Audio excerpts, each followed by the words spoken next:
So everyone loved my Halloween signs, but today we're going to talk about a few things I've learned.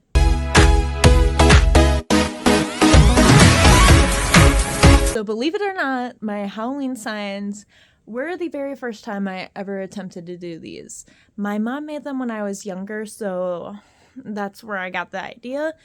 But it was definitely a learning process because I did not ask for help whatsoever, because that's just how I roll.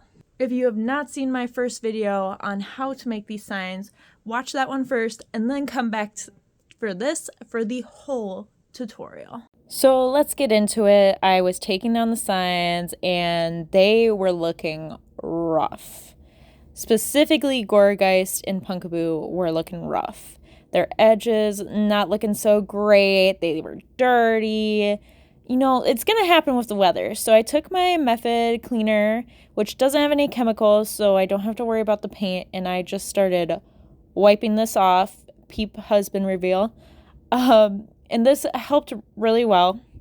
Like I said, I used acrylic paint originally, so it came off pretty good. It's still a little discolored, but for the most part, it looks a heck of a lot better.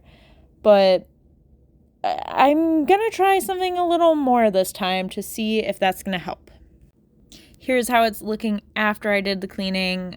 A heck of a lot better. Here are the sides of some of my other ones that were more out in the yard. They also got a wipe down.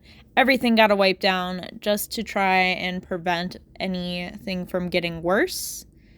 But the ones that were out in the yard definitely were a lot worse. The ones closer to my house, definitely a lot better. They had more protection overall.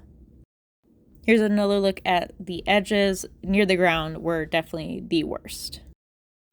Even though Gengar was in my garden, he was next to my house and I have a little overhang, so he is looking pretty good. The colors are pretty good. The edges are pretty good. Just like his feet where the dirt was not great, but he did bend this pole pretty bad, so I'll need something else for him. Phantom is perfect. He was on the deck. He looks just the same, even with all the rain and stuff still hitting him. So I'm very happy with how he looks.